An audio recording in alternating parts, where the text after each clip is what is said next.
আরে ভাই, মাঘ মাসে এত গরম হলে চৈত্র মাসে কি করবা তোমরা? একদিকে কেউ কেউ মেয়েদের হাতে ফ্যামিলি কার্ড দিবেন, আরেক দিকে আমার মায়ের গায়ে হাত দিবেন। এ কেমন ফ্যামিলি কার্ড? আমাদেরকে মানুষ জিজ্ঞেস করে আপনাদের বাংলাদেশটা কেমন হবে? আমরা বলি 4 মাসের ডাকসু যেমন হয়েছে আগামীর বাংলাদেশও তেমন হবে ইনশাআল্লাহ। কোনো শিক্ষিত চুরের হাত আপনাদের কোনো অংশ খেয়ে ফেলতে পারবে না, খেয়ে ফেলতে দেয়া হবে না। আমরা দেশবাসীকে কথা দিচ্ছি, আল্লাহ আমাদেরকে সুযোগ দিলে ওদের পেটের ভিতরে হাত ঢুকাইয়া জনগণের সম্পদ বের করে আনবো ইনশাআল্লাহ। আমরা মনে করি যুবকদেরকে বেকার ভাতা দেওয়া মানে তাদেরকে অপমানিত করা। সাতক্ষীরার সাথে করা হয়েছে, এটা আর বাংলাদেশের কোনো জায়গায় করা হয় নাই। এটা হচ্ছে বুলডোজার দিয়ে আমাদের নেতৃবৃন্দের ঘর বাড়ি ভেঙ্গে চুরমার করে দেওয়া হয়েছে। এই জন্য চিৎকার দিয়েই বলছি, আমরা জামাতে ইসলামীর বিজয় চাই না, আমরা 18 কোটি মানুষের বিজয় চাই। সুতরাং কোথাও আমাদের মাদের সাথে অশালীন আচরণ করলে আমরা কাউকে ছেড়ে দিয়ে কথা বলবো না। লিল্লাহি তাকবীর, লিল্লাহি তাকবীর, ইনকিলাব ইনকিলাব, জিন্দাবাদ জিন্দাবাদ, ইনকিলাব জিন্দাবাদ। আসসালামু আলাইকুম ওয়া রাহমাতুল্লাহ। কেমন আছেন প্রিয় সাতক্ষীরাবাসী? 15 সালের এক রোজার ঈদে, ঈদ উল ফিতর, এই সাতক্ষীরায় এসেছিলাম। সাতক্ষীরার 6টা উপজেলায় মোটরসাইকেলে ঘুরে ঘুরে দেখার চেষ্টা করেছিলাম। আমি সাতক্ষীরায় সেদিন পর্যটনের জন্য আসিনি, এসেছিলাম দেশপ্রেমিক ইমানদার যে 48 জন মানুষকে খুন করা হয়েছিল, শহীদ করা হয়েছিল, তাদের মা বাবার পাশে দাঁড়াতে এসেছিলাম। যে যুবতী বোনদেরকে বিধবা করা হয়েছিল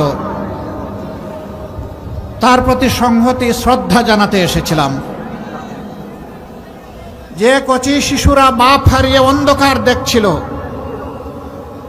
আর চেয়ে চেয়ে পথের পানে থাকতো কখন আমার বাবা আসবে, আমি তাদের চোখের পানি দেখতে এসেছিলাম। যে সমস্ত যুবকদেরকে ধরে নিয়ে তরতাজা যুবকের পা হাত কেটে দেয়া হয়েছিল, আমি তাদের কষ্টের অংশীদার হতে এসেছিলাম। সেদিন মায়েদের, বোনেদের, শিশুদের মুখে আমি যে কষ্টের ছাপ দেখেছিলাম জীবনেও তা বলতে পারবো না। তাদের চোখে সেদিন আমি পানি দেখি নাই, আমি হারিয়ে যাওয়া আপনজন যে রক্তের ফুটা সেদিন দেখেছিলাম।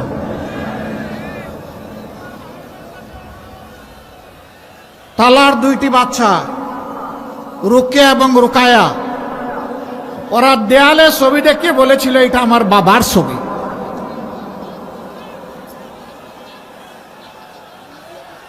আমরা 2 জন বয়স্ক মানুষ এসেছিলাম। ভাই, সাংবাদিকরা দায়িত্ব পালন করবেন, কেউ বসার কথা বলবেন না, আপনারা বসে থাকেন, ওনারা পেশাগত দায়িত্ব পালন করবেন। ওই বাচ্চাদেরকে জিজ্ঞেস করেছিলাম, আমরা 2 জন তোমাদের দাদা হলে কেমন হবে? বড় মেয়েটা একটু সময় নিয়ে বলল, বড় মানে কি? তখন তার বয়স মাত্র 6.5-7 বছর। একটু সময় নিয়ে বলল, না, 2 জন দাদা হতে পারবেন না। বললাম, কেন? আমরা দাদা হওয়ার মতো বয়সে আসেন। এই কথা আসছেন, তার সমস্যা কি? তো আমার বয়োজ্যেষ্ঠ যিনি, তার দিকে আঙ্গুল নির্দেশ করে বলল, উনি হবেন দাদা আর আপনি হবেন আমার নানা। আল্লাহু আকবার। তার উইজডম, তার প্রজ্ঞা আমাকে সেদিন বিমোহিত করেছিল। আমি শুনলাম এই মেয়েটার বিয়ে হয়ে গেছে। আল্লাহ তাআলা তাকে দুনিয়ায়ও সুখী করুন, আখিরাতেও সুখী করুন। বিয়ে তো হলো ঠিকই, কিন্তু বিয়ের দিন মা বাবা 2 জনই তো বিদায় দেয় চোখের পানি দিয়ে গোলাপ ফুলটাকে, আদরের দুলালিকে। সেই আসরে নিশ্চয়ই সে তার বাবাকে খুঁজেছে, কিন্তু বাবাকে তো কেউ ফেরত দিতে পারবে না।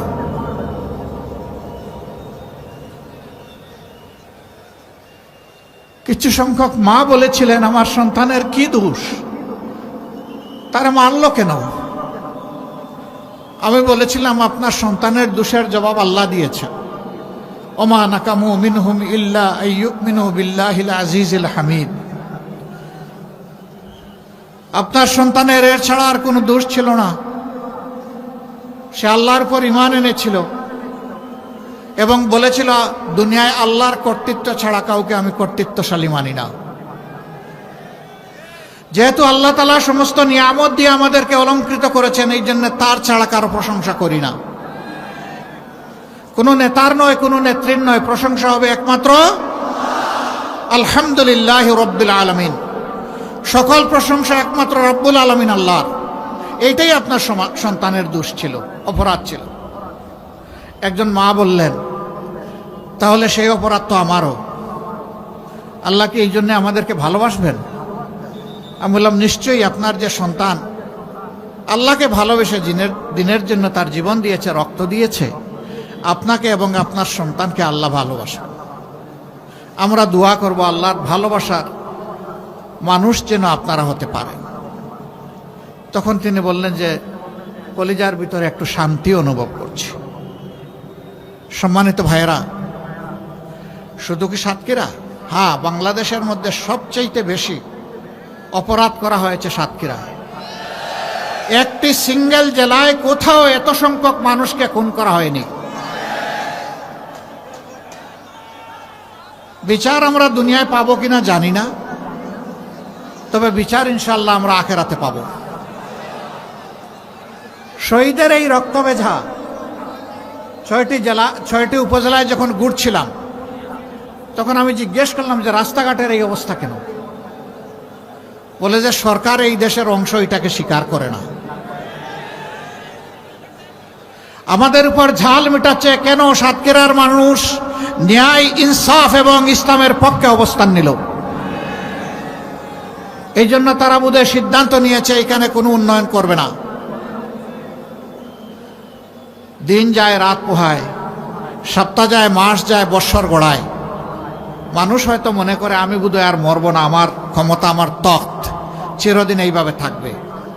কিন্তু আল্লাহ স্মরণ করে দিয়ে বলেন, আউযু বিল্লাহি মিনাশ শাইতানির রাজিম, কুলিল্লাহুম্মা মালিকাল মুলকি তুতিল মুলকা মান তাশাউ ওয়া তানজিউল মুলকা মিম্মান তাশাউ ওয়া তুইজ্জু মান তাশাউ ওয়া তুযিল্লু মান তাশাউ বিয়াদিকাল খায়র ইন্নাকা আলা কুল্লি শাইইন কাদির। আল্লাহ স্মরণ করিয়ে দিয়ে বলেন, নবী জানিয়ে দাও, এই সমস্ত সৃষ্টির ক্ষমতা আমার হাতে, আমি এর রাজা বা বাদশা। দুনিয়ার শৃঙ্খলা বিধানের জন্যে দুনিয়াকে বিভিন্ন ভাগে ভাগ করা হয়েছে, সেখানে আমি আমার প্রতিনিধিত্ব করার জন্য কিছু মানুষকে সুযোগ দেই। যারা আমাকে স্মরণ করে, আমার প্রতিনিধিত্ব করে, আমি তাদেরকে সম্মানিত করি। আর যারা আমার বিরুদ্ধে অবস্থান নেয়, তাদের কাছ থেকে ক্ষমতা কেড়ে নিয়ে আমি তাদেরকে বেইজ্জত করি। চোখের সামনে কি আমরা দেখি নাই? আমরা দেখেছি। আমরা বড় মজলুম দল, এই একটা জেলা, এখানে বাড়তি আরেকটা জুলুম করা হয়েছে। আমাদের নেতৃবৃন্দকে খুন করা হয়েছে, ফাঁসি দেওয়া হয়েছে, অফিসগুলা তালাবদ্ধ করে রাখা হয়েছে, নিবন্ধন কেড়ে নেওয়া হয়েছে, প্রতীক নিয়ে নেওয়া হয়েছে, শেষ পর্যন্ত দিশাহারা হয়ে আমাদেরকে নিষিদ্ধ ঘোষণা করেছে। অসংখ্য মানুষকে খুন করেছে, গুম করেছে। এই গুম করে তারা দীর্ঘদিন আয়না করে রেখেছে। কিন্তু একটা জিনিস যা সাতক্ষীরার সাথে করা হয়েছে, এটা আর বাংলাদেশের কোনো জায়গায় করা হয় নাই। এটা হচ্ছে বুলডোজার দিয়ে আমাদের নেতৃবৃন্দের ঘর বাড়ি ভেঙ্গে চুরমার করে দেওয়া হয়েছে। ওই ঘরদুয়ারগুলো কি অপরাধ করেছিল? তো অপরাধ আর কিছু না, মাইকের সাউন্ড বোধহয় যাচ্ছে না। একটু মাইক যারা অপারেট করছেন তারা দেখেন, এই ডান দিকে বসেন, আপনারা বসেন। সম্মানিত ভাই ও বোনেরা, আগেই বলেছি সাতক্ষীরার মানুষের অপরাধ ন্যায়, ইনসাফ এবং ইমানের পক্ষে, ইসলামের পক্ষে অবস্থান নেওয়া। 5 তারিখ যখন এই অবস্থা থেকে আল্লাহ তাআলা আমাদেরকে মুক্তি দিলেন, আমরাই সেই দল, মজলুম দল, সবচেয়ে বড় মজলুম দল। সবার আগে আওয়াজ তুললাম, প্রিয় দেশবাসী শান্ত থাকুন, ধৈর্য ধরুন।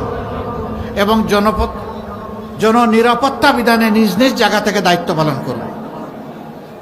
আমরা বলে দিলাম, দুঃখ বেদনা যন্ত্রণা যাই থাকুক, আল্লাহ তাআলা জুলুমের হাত থেকে আমাদেরকে মুক্ত করেছেন। আমরা সেজদায় পড়ে আল্লাহর শুকরিয়া আদায় করি।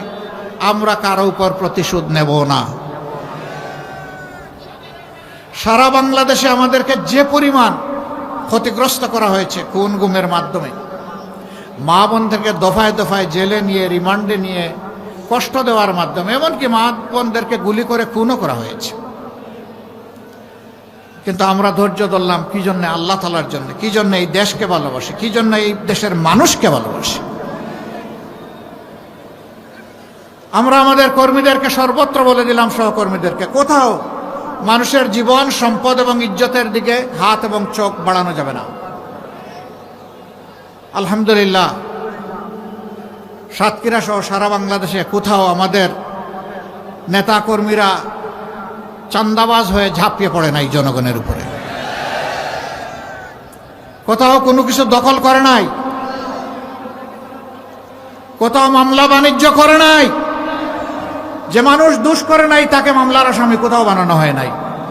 হাজার হাজার মামলাও আমরা করি নাই। প্রত্যেকে কিছু মামলা করা হয়েছে যারা করতে চেয়েছেন। আমরা কাউকে উৎসাহিত করি নাই। বলেছি ক্ষমা মহত্বের লক্ষণ, পারো ক্ষমা করে দাও, আল্লাহ তোমাকে দুনিয়া আখিরাতে ক্ষমা করবেন। এর বিনিময়ে দুনিয়ায় আল্লাহ দিবেন, আখিরাতেও দিবেন। আর যারা ন্যায় বিচার চাও, চাওয়ার অধিকার আছে। তোমরা আদালতে ন্যায় বিচার চাইলে আমরা তোমাদের পাশে থেকে সকল সহযোগিতা দেব। কিন্তু সাবধান, একটা নিরপরাধ নারী কিংবা পুরুষকে মামলার আসামি করা যাবে না। বাংলাদেশে 8টা মামলা এমন আছে যেটা আসামি আমাদের মামলায় মাত্র একজন। আমরা দ্বিতীয় কোনো ব্যক্তি অপরাধী খুঁজে পাইনি, তাই দ্বিতীয় কোনো নাম আমরা দেইনি। আমাদের মামলায় সর্বোচ্চ আসামির সংখ্যা একটা মামলায় আছে 98। কিন্তু আমাদের মতোই 15টা বছর অনেকে মজলুম ছিলেন, অন্যান্য দল, বিএনপি সহ, আলিম ওলামা সহ কার উপর নির্যাতন করা হয় নাই। সাংবাদিক, আলিম ওলামা, রাজনৈতিক দল, প্রতিপক্ষ, কাউকে ছেড়ে কথা বলা হয়নি। সেই মামলাগুলোতে অনেকের মামলায় 1000, 1200, 800, 900 আসামি আছে। সেইটা দিয়ে বাণিজ্য করা হচ্ছে, মানুষকে হয়রানি করা হচ্ছে। আমরা স্তম্ভিত, বাংলাদেশ আমরা লজ্জিত। যারা নিজেরা জুলুমের শিকার হয়ে মজলুম ছিলাম, তাদেরই কেউ কেউ আবার জালিম হয়ে গেলাম। এটা আমরা চাই না। সাতক্ষীরার কিছু সঙ্গত দাবি এখানে সম্মানিত জেলা আমির পেশ করেছেন। সাতক্ষীরাকে বঞ্চিত রাখা হয়েছে 15.5 বছর। সৎ মায়ের সন্তানের মতো আচরণ করা হয়েছে।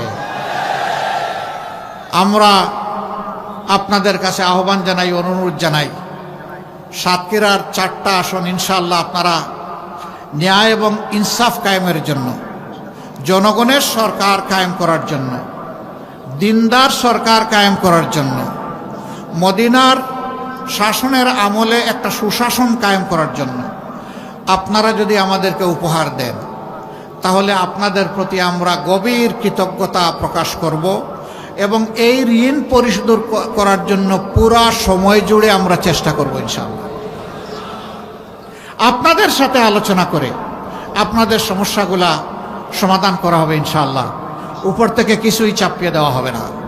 তবে এইটুকু আমরা নিশ্চয়তা দিতে পারি, আল্লাহ যদি তার মেহেরবানিতে আপনাদের বুটের, আপনাদের ভালোবাসায়, সমর্থনে সরকার গঠনের সুযোগ আমাদেরকে দেন, তাহলে কোনো শিক্ষিত চুরের হাত আপনাদের কোনো অংশ খেয়ে ফেলতে পারবে না, খেয়ে ফেলতে দেয়া হবে না।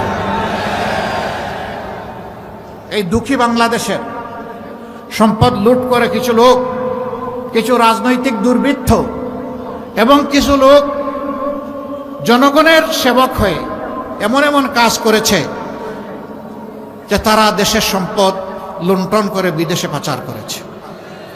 28 লক্ষ কোটি টাকা বাংলাদেশ ব্যাংকের হিসাবে, যার ডকুমেন্ট আছে, আর যেটার ডকুমেন্ট নাই তার কোনো হিসাব নাই।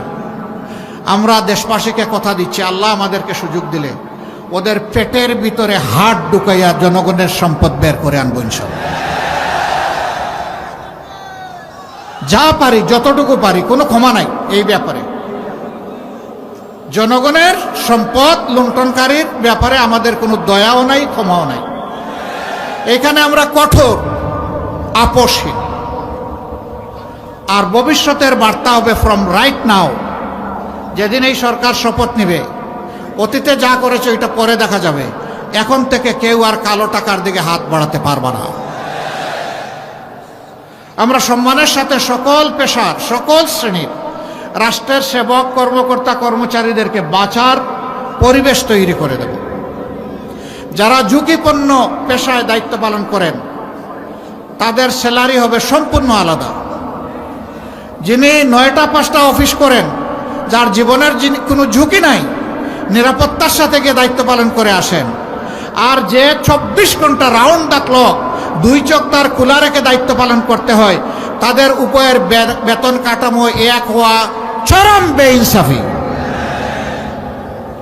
আমরা অবশ্যই এটা দূর করব।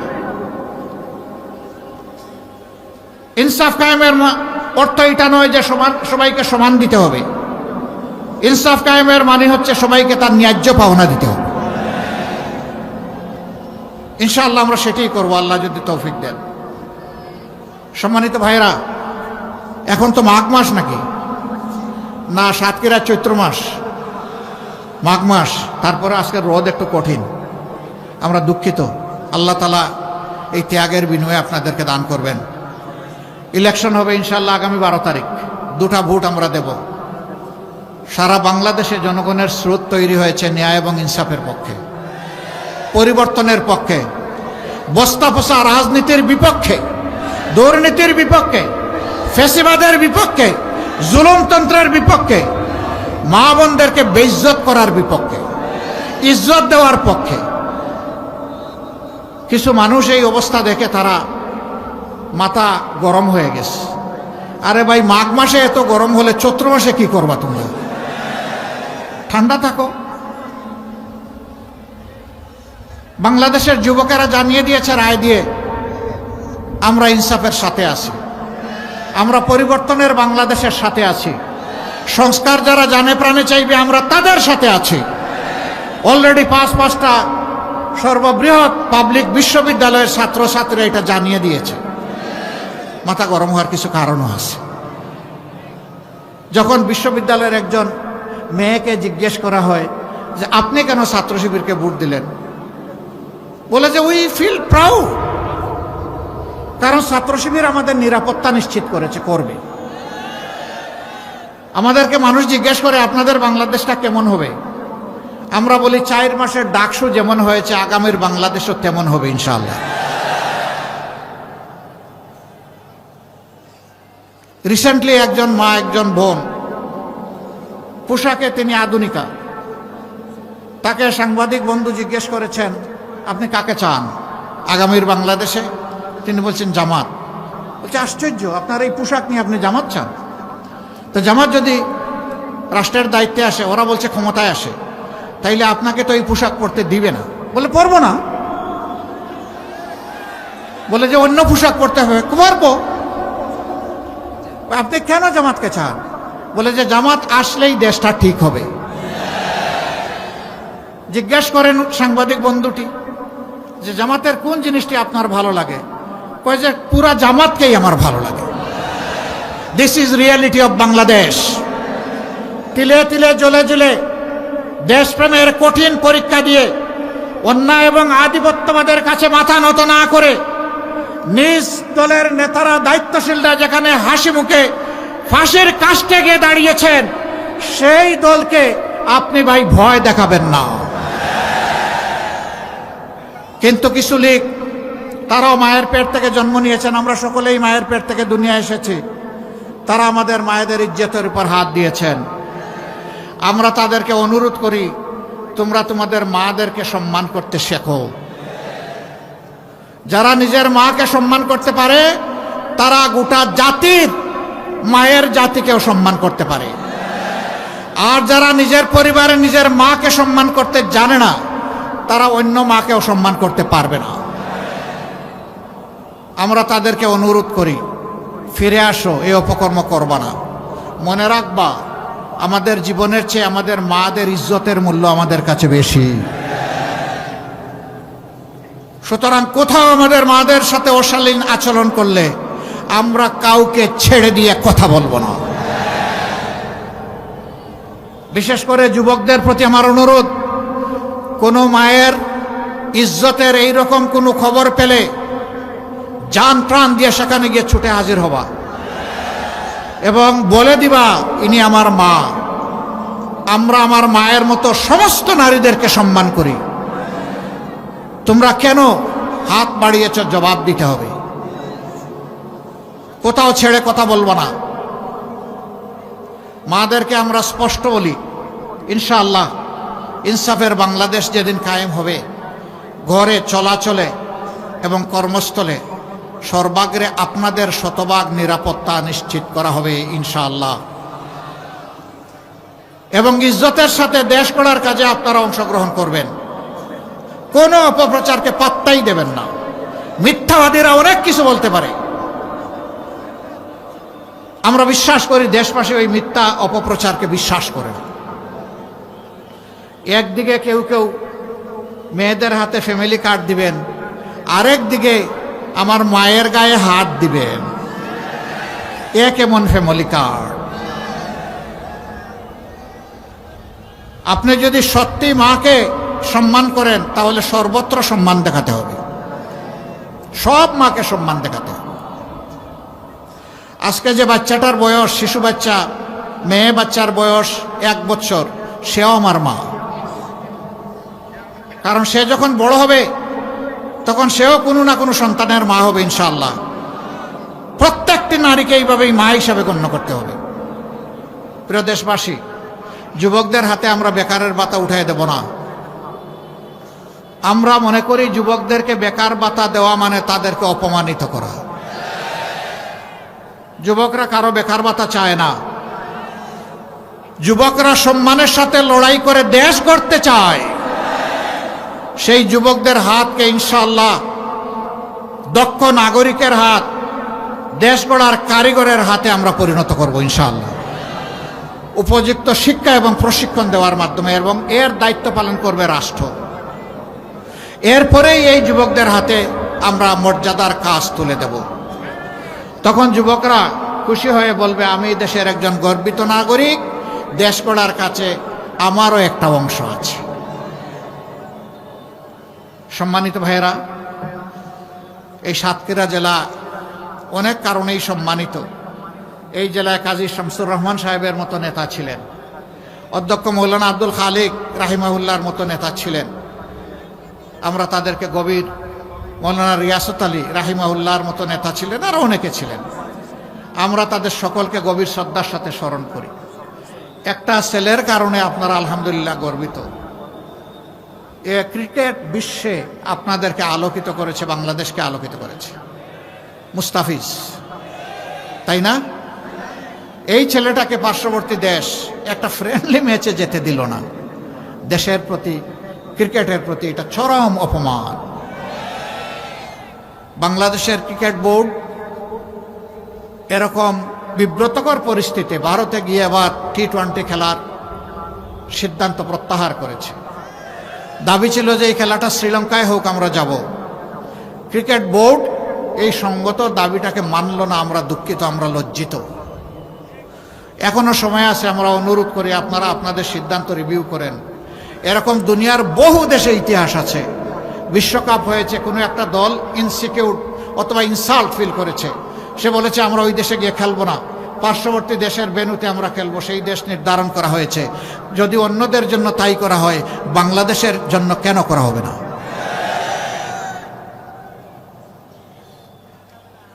দেশপ্রেমের নজির এবং সাক্ষ্য আমাদেরকে সর্বত্রই রাখতে হবে ইনশাআল্লাহ।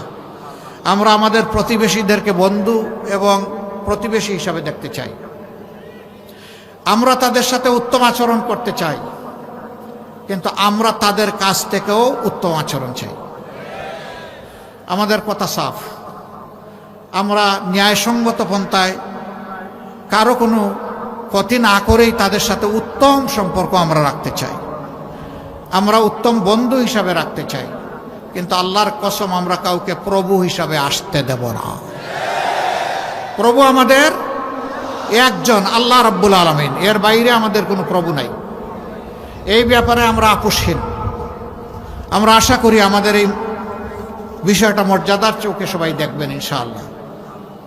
সম্মানিত ভাইরা, দ্রব্যমূল্য ঊর্ধ্বগতি আছে, আমরা স্বীকার করি। সরকার হয়তোবা চেষ্টা করেছেন কিন্তু পুরোপুরি নিয়ন্ত্রণ করতে পারেন নাই। দুইটা দুষ্ট চক্রের কারণে দ্রব্যমূল্যের এই অবস্থা। একটা হচ্ছে চাঁদাবাজ আর একটা হচ্ছে সিন্ডিকেট। আমরা আপনাদেরকে কথা দিচ্ছি, আল্লাহ আমাদেরকে সুযোগ দিলে প্রথমে চাঁদাবাজের হাত শক্ত করে ধরে ফেলব, তারপরে সিন্ডিকেট ভেঙে চুরমার করে দেব। কোথাও কোনো সিন্ডিকেটের অস্তিত্ব রাখা হবে না। শাসন হবে জনগণের শাসন। এই জন্য চিৎকার দিয়েই বলছি, আমরা জামাতে ইসলামীর বিজয় চাই না, আমরা 18 কোটি মানুষের বিজয় চাই।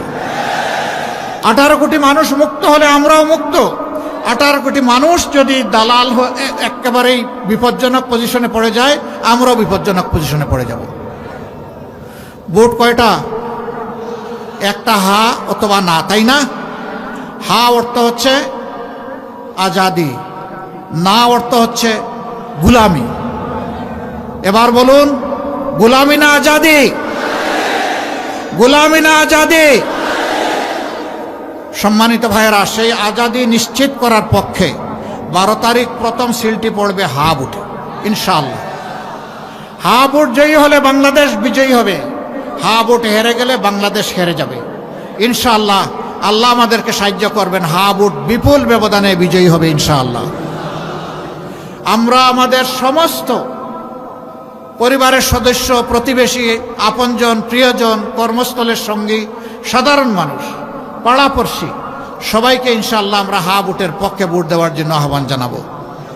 কারণ হা ভোট সবাইকে আজাদি এনে দিবে, গুলামি থেকে মুক্ত করবে। 2 নম্বর ভোটটি আমরা চাই দাড়িপাল্লায়। কেন? এটি ইনসাফের প্রতীক। অবশ্য দাড়িপাল্লার সাথে আরও 10টা প্রতীক আছে, সবাই নিবন্ধিত। যাকে যেখানে দেওয়া হয়েছে প্রতীক হাতে তুলে আমরা সবাই জান প্রাণ দিয়ে তাদের পক্ষে কাজ করবো ইনশাআল্লাহ। 11টি দল।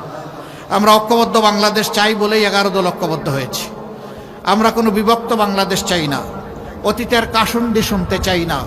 যে কাসুন্দি গেয়ে গেয়ে বাংলাদেশকে ধ্বংস করা হয়েছে, ওই আওয়াজ আর আমাদের কান সহ্য করে না। এখন আমাদের যুবকরা, আমাদের মায়েরা, আমাদের শিশুরা ভবিষ্যতের স্বপ্ন দেখে এই দেশটি কেমনে মাথা উঁচু করে বুক ফুলিয়ে বিশ্বের দরবারে দাঁড়াবে, সেই স্বপ্ন দেখে। আমরা এই যারা স্বপ্নচারী তাদেরকে কথা দিচ্ছি, আপনাদের স্বপ্ন বাস্তবায়ন হবে আমাদের পবিত্র দায়িত্ব।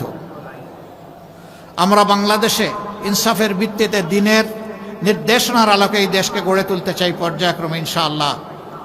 এখানে মুসলমানদের মধ্যেও আমাদের অনেক মতামত আছে, কিছু কিছু ব্যাপারে সবার মিলে না।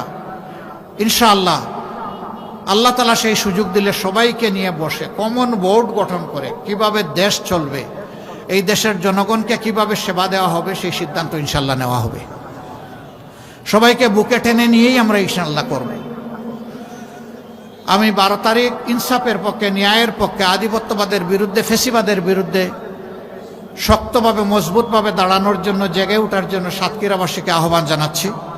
শেষ পর্যায়ে এসে যে 4 জন 4টা আসনে দেশবাসীর প্রতিনিধিত্ব করবেন, আগামীর প্রসপারাস বাংলাদেশের প্রতিনিধিত্ব করবেন, সেই 4 জন ভাইয়ের হাতে আমরা একে একে ইনশাআল্লাহ ইনসাফের প্রতীক দাড়িপাল্লা তুলে দেব। প্রথমেই সাতক্ষীরা 1 আসন, টালা, কলারুয়া, পাটকেলঘাটা, তাই না? ও একসাথে সবাই? ও এটা এই জন্য বড় করা হয়েছে, 4 জনকে ভাগ করে দেওয়া যায়। মাশাআল্লাহ, আলহামদুলিল্লাহ। উত্তরবঙ্গ থেকে আমার সফর শুরু হয়েছে, এত বড় পাল্লার কোনো জায়গায় আমি দেখি নাই। আল্লাহ তাআলা এই বড় পাল্লার মর্যাদা এখানে আরো বড়ত্বের সাথে কায়েম করে দিন। এখানে 1 নম্বরে জনাব অধ্যক্ষ ইজ্জতুল্লাহ, যিনি বাংলাদেশ জামাতে ইসলামীর কেন্দ্রীয় নির্বাহী পরিষদের সদস্য। সাতক্ষীরা 2 বিশিষ্ট আলেমে দ্বীন এবং শিক্ষাবিদ হযরত মাওলানা মুহাদ্দিস আব্দুল খালেক। সাতক্ষীরা 3 মুহাদ্দিস রবিউল বাশার। সাতক্ষীরা 4 গাজী নজরুল ইসলাম, সাবেক এমপি। ইনশাআল্লাহ তাআলা আজিম আগামীতে সবাই হবেন আপনাদের দোয়া এমপি।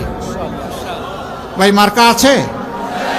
একটু জোরে বলুন, কোন সে মার্কা? আরো জোরে। সাতক্ষীরায় সারা দেশে 12 তারিখ সারাদিন ইনশাআল্লাহ বিজয় হবে। জাযাকুমুল্লাহু খায়রান, বারাকাল্লাহু ফি হায়াতিকুম। আসুন একটু স্লোগান দিয়ে আমরা বিদায় নেই। লিল্লাহিত তাকবীর, লিল্লাহিত তাকবীর, ইনকিলাব ইনকিলাব, জিন্দাবাদ জিন্দাবাদ, ইনকিলাব জিন্দাবাদ। আসসালামু আলাইকুম ওয়া রাহমাতুল্লাহ।